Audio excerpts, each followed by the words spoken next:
Tudo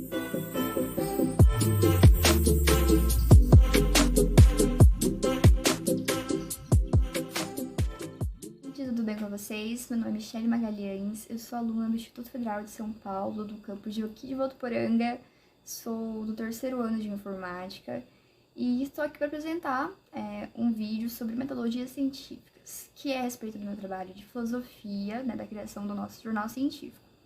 O meu grupo de estudo é constituído por mim, pelo Eduardo Antunes, o Marco Aurélio e a Carla de Souza, que a gente vai estar criando uma sequência de vídeos sobre esse tema e se aprofundando cada vez mais sobre isso, sobre os estudos acerca da metodologia científica, como funcionam e um pouco mais, tá bom?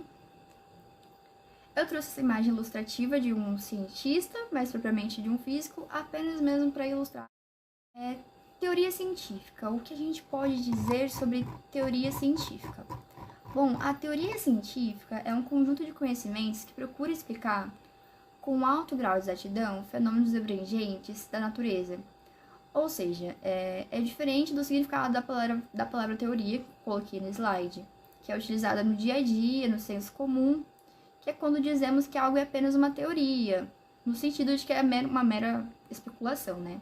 Que é o caso das pseudociências. Um exemplo de teoria científica, inclusive que eu coloquei também, é a teoria da evolução, que explica como as espécies se transformam ao longo do tempo.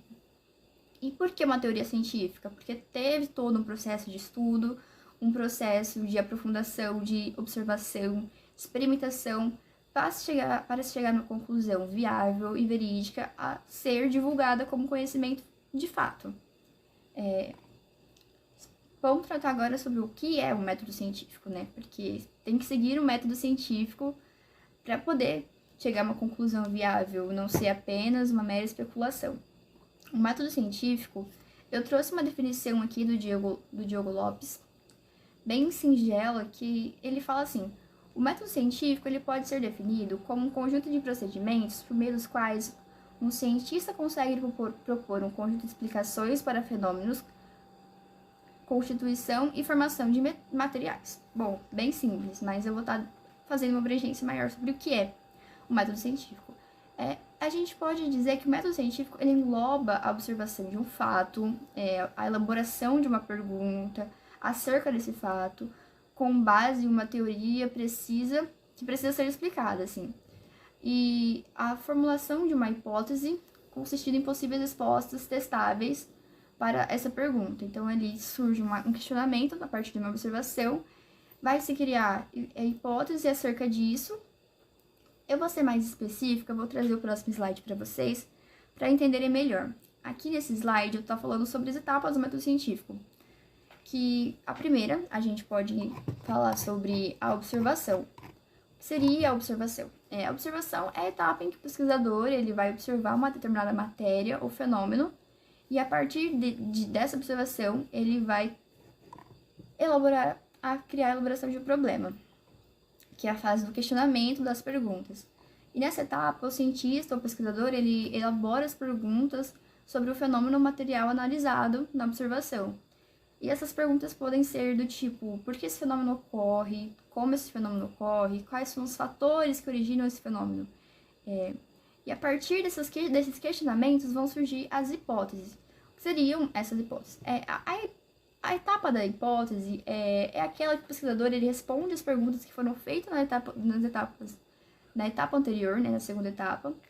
E essas respostas elas podem ser pautadas assim, em cima do conhecimento prévio que eles possuem sobre os materiais ou fenômenos semelhantes. A questão das hipóteses ela deve ser feita com muita cautela, porque é por meio delas que a fase de experimentação ela vai ser realizada, ou seja, elas serão um ponto de partida da experimentação. E a experimentação é a nossa quarta etapa, que significa o quê? Que os experimentos e pesquisas bibliográficas serão realizados com base nas hipóteses levantadas. O objetivo é encontrar a resposta para cada um dos questionamentos que foram elaborados.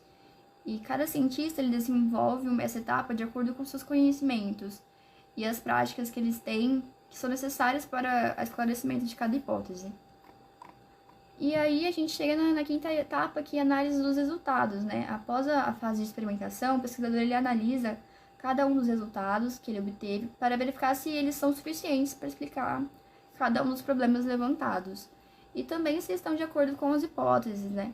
Caso os resultados eles não sejam satisfatórios, novas hipóteses podem ser levantadas e para que novas experimentações ocorram, né? Se os resultados das experimentações forem satisfatórios, o cientista ele parte para a etapa da conclusão, né, que é a sexta etapa.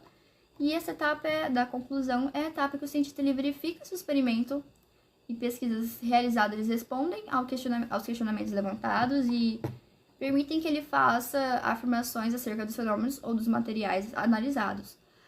Todas as informações realizadas após a utilização do método científico são chamadas de teorias, quando diferentes hipóteses e experimentações são realizadas e o resultado é sempre o mesmo, passando a ter uma lei. Posso dizer, muitas vezes, os cientistas, eles testam as suas hipóteses por meio de situações experimentais, como forma de confirmar ou refutar as suas deduções. Quando é refutada, ela deve ser modificada, a hipótese deve ser modificada e substituída. Geralmente, quando são necessárias experimentações, utiliza-se um grupo de controle, que será o objeto de comparação ali do estudo da experimentação. Bom, por exemplo, vou dar um exemplo para vocês. Para verificar se a água de um determinado ribeirão está poluída, pode-se utilizar os métodos de ecotoxicologia, olha a palavra difícil, que constituem em depositar concentrações crescentes de água em diferentes aquários, contendo 2 peixes da mesma espécie e idade do grupo experimental, e como grupo de controle, 2 peixes em um aquário de controle com água qualquer de torneira. Após o tempo necessário, compara-se as situações dos animais das diferentes concentrações com o grupo experimental, permitindo que os resultados e hipóteses sejam validados ou não. As publicações em revistas científicas especializadas é a última etapa, né? A gente pode considerar como a última etapa do processo. Essa é uma forma de divulgar o trabalho e permitir que outros cientistas repitam a experiência e confiram se os resultados se baseiem para outras pesquisas. E não só para cientistas, mas também para a população em geral, né? Porque ultimamente a gente tem percebido que as pessoas caem muito em fake news e não, assim, recebem muitas informações falsas, vão além, propagam essas informações sem antes verificar se são verídicas. Então é interessante ir atrás das fontes para ver tal informação é verdade ou não, tá? E aqui, pra gente estar finalizando, eu vou estar falando... Ai, gente, olha, eu não passei o slide. Mas aqui são as etapas do método científico. E a gente vai tratar agora sobre o último assunto, que são as hipóteses. As hipóteses, quando elas são confirmadas por diversas experiências e experimentos, elas podem ser consideradas leis. E um conjunto de leis e hipóteses podem formar uma teoria. Todas as duas, apesar da credibilidade no meio científico, podem ser corrigidas e aperfeiçoadas à medida que novas descobertas são lançadas.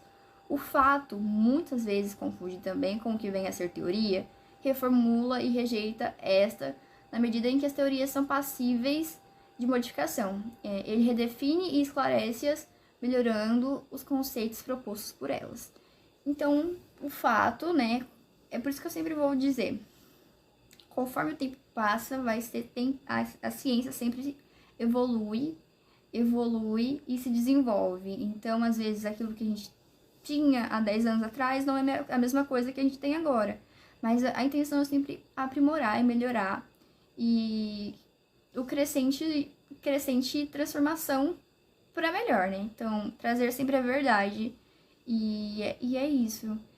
Acho que eu fui um pouco sucinta demais, mas essa é a intenção do vídeo ser curto, porém explicativo, e espero que vocês tenham entendido.